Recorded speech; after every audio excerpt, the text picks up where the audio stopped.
Hey everybody, Lori Lamont here from Empowerment EFT. Welcome back to our series of meeting the people who are changing the world. And I want to introduce you to Kristan Roth. And now Kristan Roth is an EFT practitioner with a special focus on polyvagal theory. And I'm just going to shut up from there and let's just talk to Kristan and see what she has to say. Yeah. So Kristan, welcome. Thank you so much. And thank you, Lori, for doing this. I'm really excited to share my story and see how it resonates with other people. And I just love the community that you've created and all the opportunities that you offer. I'm truly, truly so grateful. Um, Yeah. so let's see. Yeah. Uh, So I guess my first question for you is what got you into this work in the first place?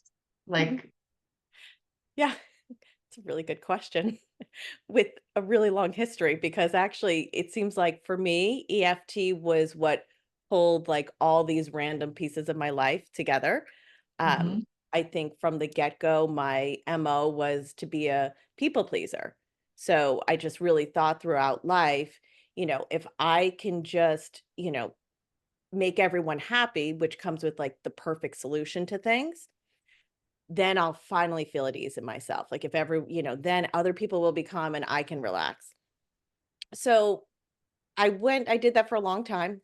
I was always like the quiet person, always smiling, like always trying to make people feel relaxed, regardless of how like nervous I felt inside. Which led me to a career planning events at Lehman Brothers, which I know a lot of people have heard the name. But that being said, it was a really exciting time. We're planning high level events for sophisticated, demanding clients traveling throughout the world. And really, we had to look at what is a company's culture versus, where are we in the world? What are we doing? But with that, there was always an ideal of what it should look like. Um, so eventually got tired of the travel, got tired of, just planning the events, and I started reading the materials that were of what was happening inside the meetings. And so I became more interested in business. So I actually went back for my business degree in international business. Um, Continuing on with this thing, and there's a reason why I'm mentioning this. It's pretty obscure to the EFT connection, but really, so much of my life I've been trying to figure out what makes people feel at ease, regardless of whether it's the company that they're at, the culture that they're in. There was one time I was in Japan and the hotel was so happy that we were, hosting our event with them in their space that they gave us this amazing ice sculpture. It was beautiful. And I thought, I'm like, wow, this is great. My boss walked in and she's like, yeah, no, no, no, no, this has got to go because it wasn't the brand. So much of it is, like in the EFT sessions, honoring the people for what they are, what's significant to them, what is important to them. So anyway, fast forward, I was doing a lot of that, graduated with my international business degree, and got married and moved to Charlotte, North Carolina, where there were not a lot of international business jobs. So I said, great, I'll just be perfect at being a homemaker and a stay-at-home mom. And, these are the times that like Martha Stewart was really, on the up and up. And I'm like, great, I'll just be Martha. Like, so needless to say, I did not have the skills in ironing and all these other things. I like to be creative though. So I had that going for a while and really, just was volunteering at the schools, did all the like brainy baby things with the kids and all the things I, felt I should do because I had taken a really long list of notes of what I didn't want to repeat when I was a child for my Mhm. children. So, needless to say, I was really disconnected from myself, as so many of us are, when we're caring for our kids and we really have the best of intentions. But what happened was there were some whispers that started. What started with like unease in the stomach, sleepless nights, and I started slowing down, no longer doing the active activities. I started doing yin yoga and tuning into myself. Well, this kind of happened at the same time that there were a lot of life stressors, such as a few family members passing away and, marriage counseling that subsequently ended up in a long and painful divorce. So as I was tuning in, all these years of feeling stuffing, the feelings were just, they eventually flooded me, quite frankly. Wow. So much so that I started having panic attacks and fainting spells and chronic pain. And there was one night that I actually got dizzy and I was by myself and I fell near a flight of stairs. I tried to brace myself and I didn't. Unfortunately, there was a landing a few steps down, which broke the fall, but I was still unconscious. And when I came to, it really was like a wake up call in so many ways. I'm like, all right, I can't just do this as like a side hustle. I need this to be my main priority is to be here for my kids. I'm sure they don't care about the next museum we're going to. They just need mom to be around. So that's when I really started connecting with myself and I was able to find, you know, doctors that really helped me. Cause at first when I said, well, why am I fainting? They're like, well, you have a lot going on. Just don't stress so much. Or like the neurologist is told me, she's like, well, just don't really stand by glass or stairs and then you'll be okay. And I'm like, so those are not long-term options for me, so Right. that's what led me to then find a physiatrist who was up for the challenge, had her own blend of things, and I'm truly so grateful for her healing, and we really just chased the pain through my body. One part would release, another part would tense up. And it got as we were getting towards the end, what I found was my body wasn't comfortable with not feeling stressed, actually. It was Mhm. so strange. It was almost like I needed that tension that was like the way I worked. I'm like, I get nervous and I find the perfect thing and then we move on. Um, so one thing actually looked like it was going to be an autoimmune disease. And fortunately, through like going into like journaling and meditation, I was able to get through all of that. So I had a couple years of really some stability. And I even Mhm. went back to preschool teaching, which was my dream because, as a stay-at-home mom and trying to be the perfect mom, I actually went to educational conferences.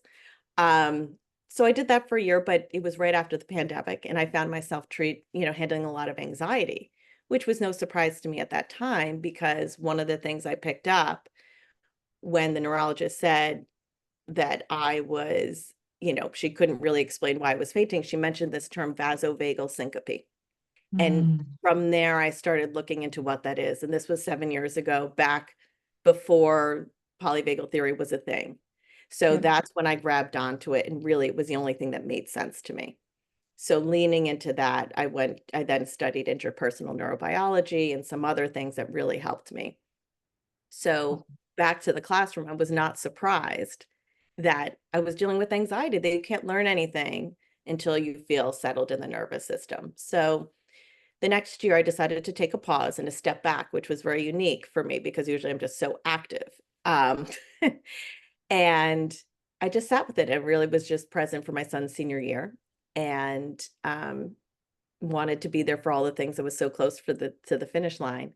Mhm. And what happened was some of the old memories started resurfacing because, sometimes like when our kids go through things, it brings Mhm. up things in ourselves. So back to sleepless nights, really severe insomnia. And I just had to go back to the books of, like my usual things weren't helping. And one of the things that I had heard about at a training was tapping.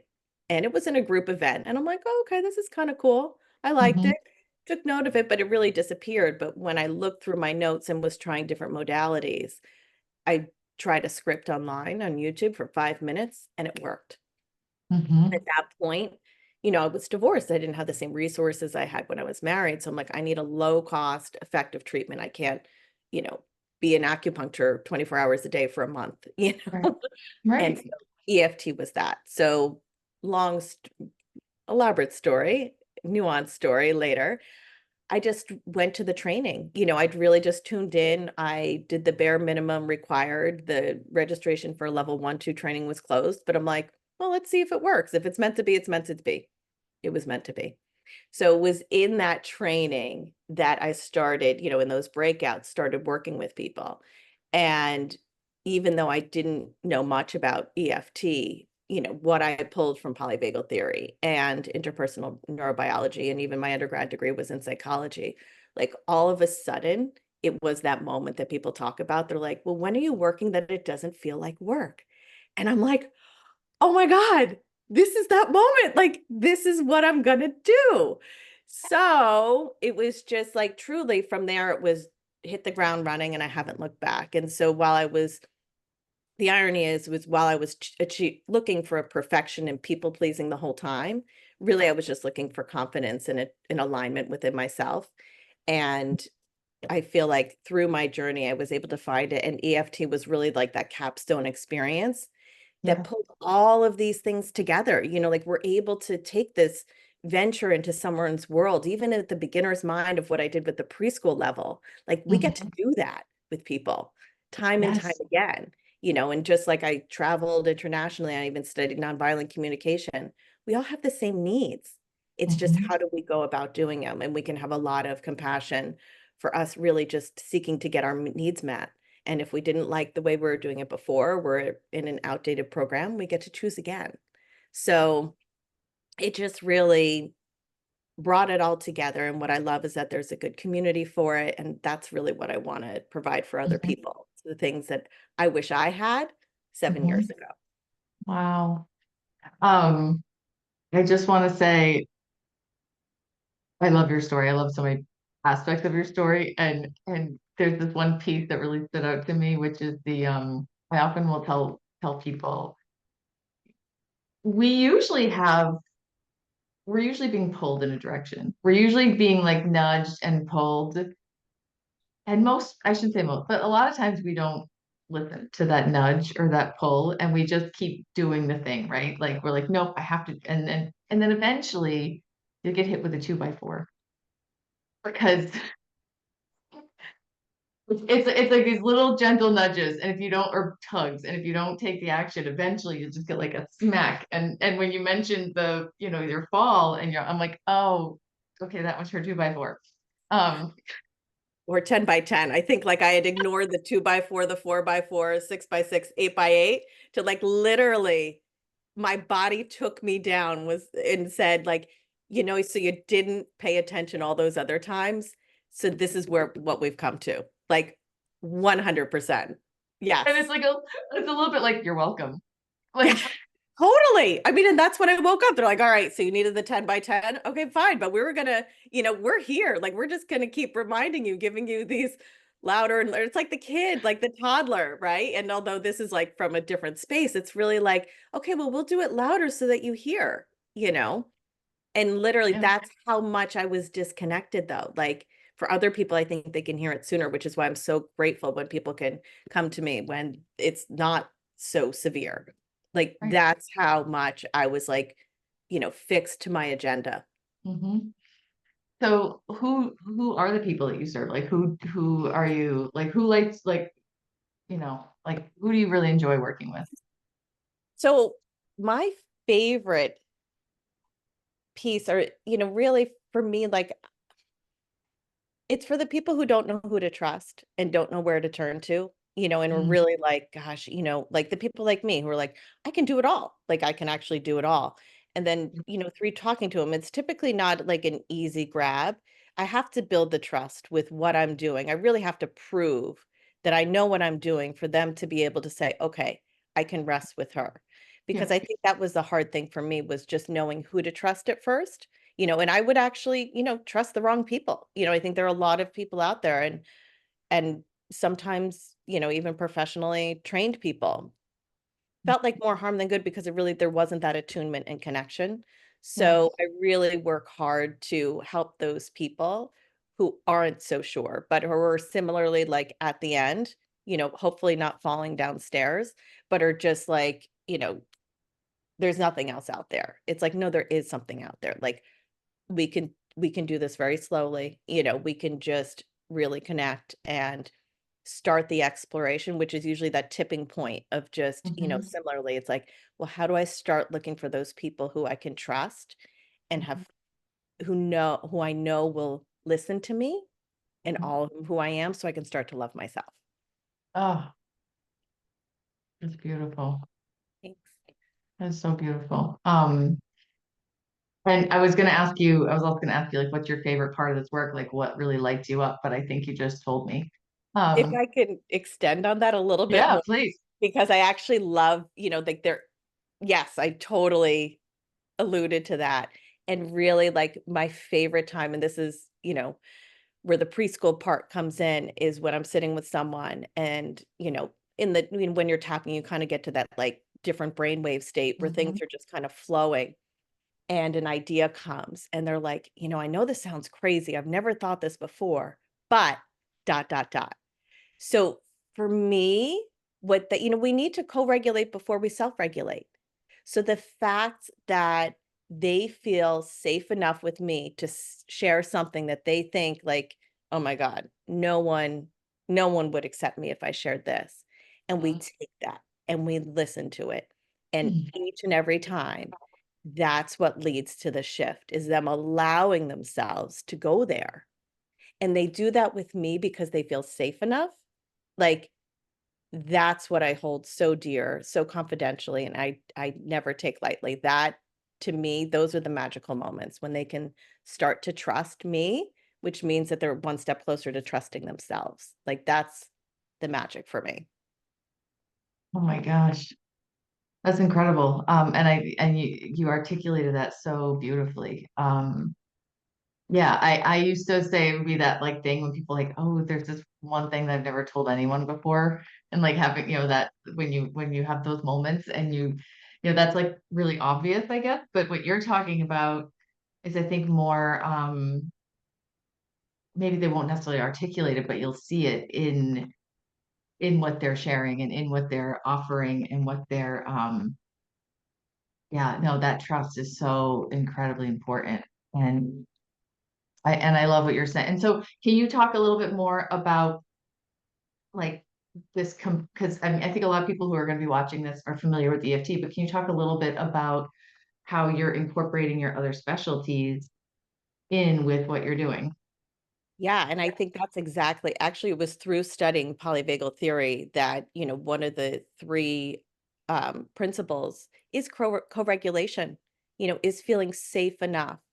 Um, I know there's a lot of press about polyvagal and the vagus nerve, but really there are other nerves like on our face, basically we started from rest and digest to fight flight, but then we've since, hence the word polyvagal, many branches, have the social engagement system, all of which many of the cranial nerves are on our face and our heads. And ironically enough, actually, there's another part that lights me up about this is geeking out on the science Yeah. because I submitted a question to Peter Stapleton. I'm like, is there a way we can describe EFT in polyvagal terms? Like, aren't we just touching on the cranial nerves for social Mm. engagement? And I'll just take a pause. Social engagement. Like when we smile, we're activating them. When our eyes light up, we're activating them. When we're frowning, they're not activated. So we really see this. And I think there's a lot of misunderstanding about EFT, which I know, not everyone's accepting it, not everyone trusts it. So I really like to find ways to explain it to people in terms that they can understand, right? Just like going to Yeah. another country. How can I speak someone else's language? And I Mhm. think polyvagal theory can really explain a lot of what's happening in the sessions. It certainly is energy. It's based upon, TCM. But I think there's another way. So actually what I was so excited to hear is that she is planning on doing research with Dr. Porges's team, the founder of polyvagal theory, to make Yes. that connection.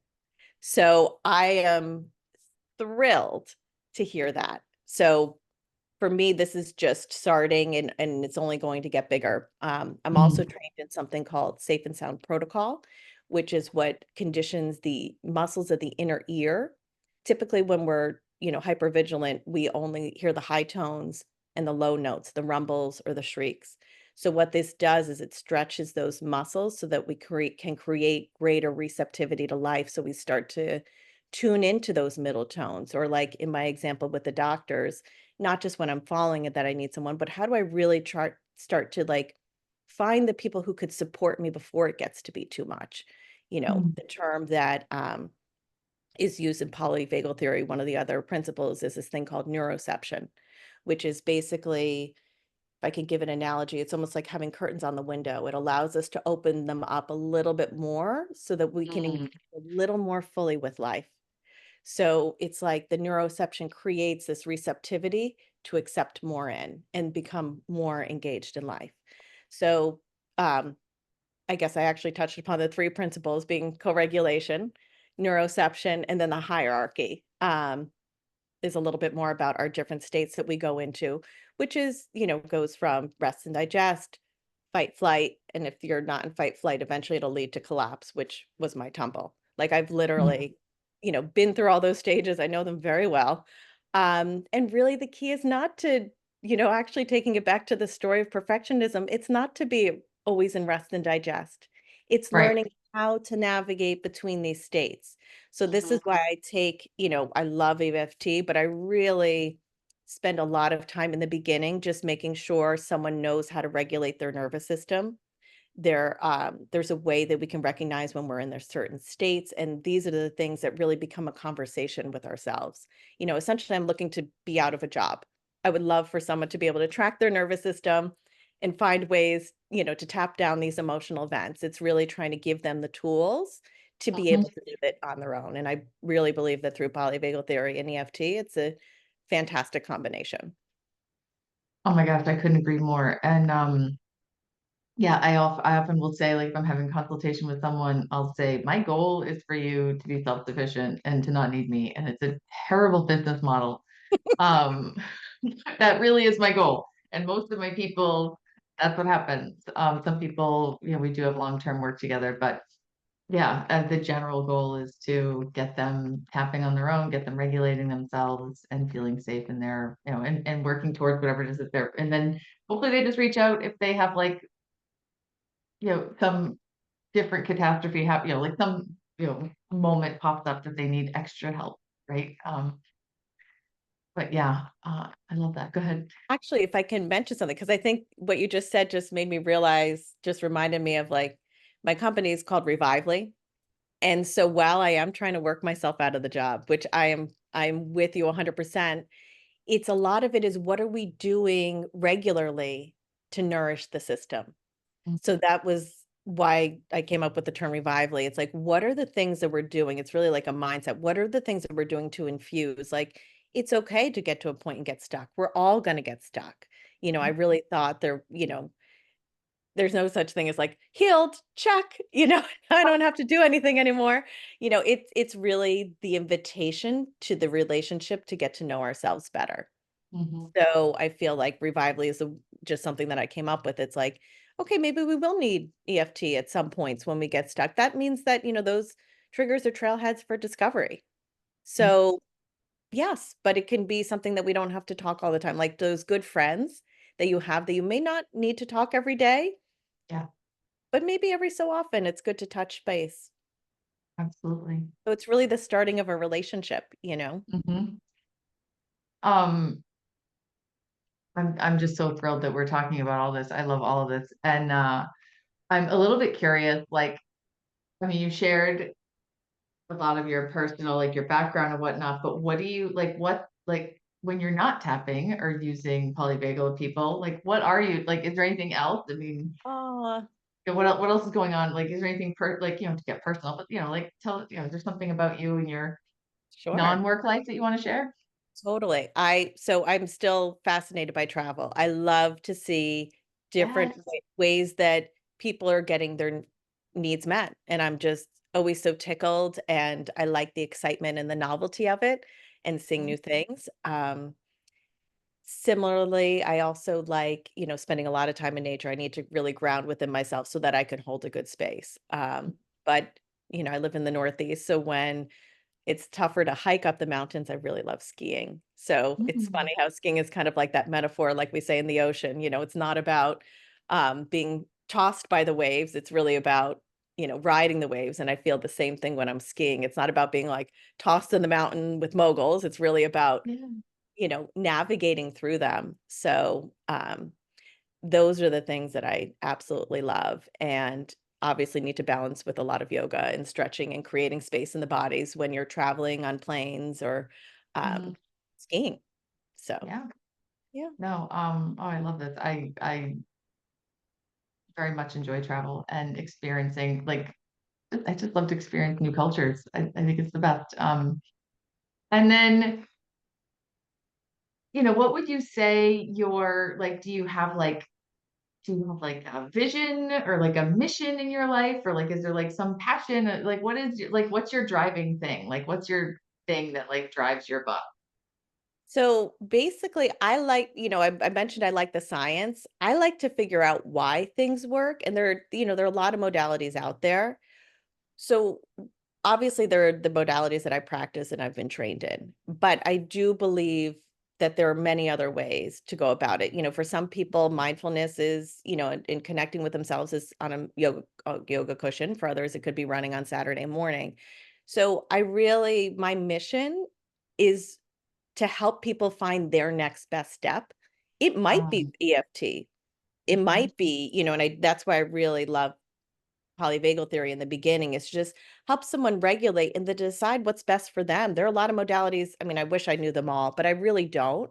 And I'm so happy to pass it to someone who does know it better. So I'm mhm, familiar, as you know, with like internal family systems, nonviolent communication. But I do look at the research. I did do, I spent time with Dan Siegel studying interpersonal neurobiology. I like to look under the hood and find out what are the mechanics behind why these things work. So mhm. for me, it's really just, oh, maybe someone packaged it this way with their modalities or that way with their modalities. Understanding the dynamics can help me, like truly it is about helping people find their next step. They can come with me, regulate the nervous system, and then decide, you know what, it might be with a different modality I don't do. I'm totally okay with that. And Mhm. I've been around a bit and I've studied a lot. Happy to place people. I really just want to help people find their next best step. Oh, I love this. And how can people reach out to you? How can people connect with you or learn more about you or Super. So my website is www.revively.com, or I'm on Instagram at livingrevively.com. Or no, not .com, Living Revively. yeah. Um, yeah. And I'll actually be launching an app pretty soon Shut about up. ways to, learn about EFT, different, things that can really provide help along the way, and really looking to create a community too that people can resource and share ideas. So that is in the works for 2025. So exciting. And I'm going to put all of your contacts and all your links and everything at the bottom of this video. And yeah, so I think that's it. Unless is there anything else you wanted to share or anything else you wanted to talk about? I feel like we've covered a lot. No, I do too. Thank you for so much for allowing me to share my story um, Yes. and spend this time with you. Yeah, no, thank you. And those of you who are watching, thanks for being here. And just I'm just so grateful and I'm just so grateful for you for what you're doing with the world because let's be honest, um, the world is going through some big changes, and the more and more people who can be helping with this evolution of our planet and humanity is just it's just a huge deal. So thank you so much for being you and for what you're doing for the world. And thank you. Thank you. And thank you to everyone who listened to this point. I really Yeah. appreciate it. Yes. Thank you, Lori. Hi guys.